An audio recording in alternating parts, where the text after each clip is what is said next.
All right, well, next up we're going to be talking about what's frequently known as the interwar period. And the interwar period, obviously, are the years listed there, 1919 through 1939.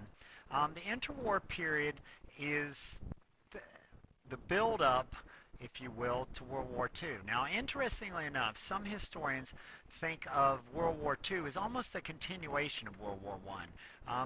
They've some have argued, or it makes an interesting little idea, that there will come a time when we will, historians will look back in a couple of centuries and really refer to it as one war with an interlude in between.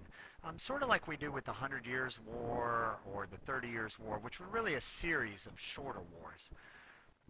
So what's going on in the interwar period? Well, there are going to be a couple major themes of this interwar period. What were the three major patterns of the between the wars period? First off, Western Europe is economically, politically unsettled. What I mean by that is there are difficult issues going on for them. There are difficult conflicts going on, and economic issues and political issues, and we're going to be talking about that. Economic, obviously, is the Great Depression. The rise of Mussolini and Hitler will be the political issues. Number two, there's growth of Japan and the United States as world powers. We're going to talk about that in this chapter. And number three, we're going to talk about the impact of three major revolutions. What's going on in China? Now, their revolution doesn't really end or isn't settled in some ways until post-World War II. But there's this first revolution, then the Mexican Revolution, and the Russian Revolution. Okay, what happens in these three places? What were some major aspects of the mid-20s? Now, the mid-20s are when things are going well for Europe. There's a certain happy joy feeling in the mid-1920s. Nations agree to never go to war again.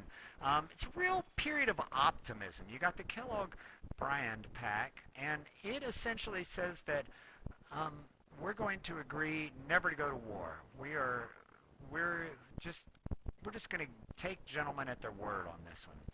And if only it could be true. I mean, it's a wonderful idea, but it doesn't quite work out that well. People are getting wealthy and can buy more stuff, so there's a real good feeling about that. A lot of new consumer goods, radios, cars, appliances. We have new film, art motifs, cubists, new play styles, books with funky plots, and what we'll call the dime novel, which will appear. It will be entertaining reading for people. So it's a real feeling of optimism in the mid-20s. Remember that when we start talking about the Depression that hits at the end of the 20s. But in the mid-20s, there's real optimism. Science advances. Science has advanced to the point that people can't understand it. Once it was thought if you didn't have a good knowledge of science, you weren't an educated man. Now you've got men like Albert Einstein coming along, and they are taking science to the level that unless you're a full-time scientist, you can't understand what he's talking about. It's almost become too specialized for the average person. And number five, another thing of the mid-20s is women make critical gains in their rights. They gain the right to vote, suffrage in Britain, Germany, United States. They have more fashion and more leisure freedom. Prosperity, declining birth rate, there are fewer children to take care of. Think of it this way, guys. In the old days, women had 6, 8 children. Now you're having 2, 3. You have a lot more time for your children, but you also have more time for yourself. Sexual promiscuity rises. Some even see women dancing as naughty. Women, dancing, you know what that leads to. And, there's still people who talk like that. If you go to a high school dance, people say, well, that's just mimicking, the bumping and grinding. So anyway, dance is seen as naughty. As frequently happens, there's a conservative backlash, and this is the idea women should stay in the home. They should be mothers and stay at home. And number six, the last thing that really appears during the mid-20s is industrialization and a cult of efficiency. Henry Ford has given us the moving assembly line, and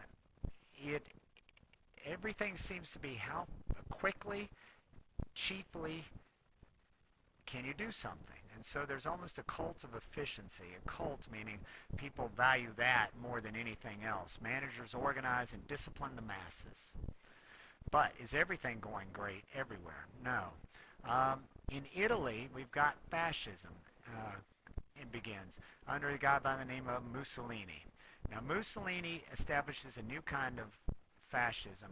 It's, you could argue, not totally new, but it incorporates the idea of very, very strong nationalism. Italy, a love of Italy, remembers Italy's glory days. He even goes so far as to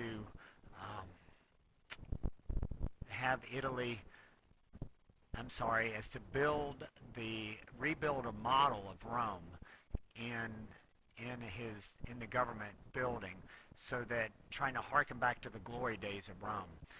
He says we don't want elected people like a parliament. We don't need them. They're inefficient. He says, and that's also how socialists and class struggle. He says what the government needs is a strong leader himself who leads a highly motivated nation that shares the culture and that things will all be good. The catalyst for the rise of Mussolini is there's anger over Italy's small gains after World War I. Remember, we talked about that. That's why they switched sides. From Austria-Hungary and Germany to join the Allies in World War I, because they want some of the land. And then at the Treaty of Versailles, they don't get it. So there is anger over that. Okay? Part 2's up next.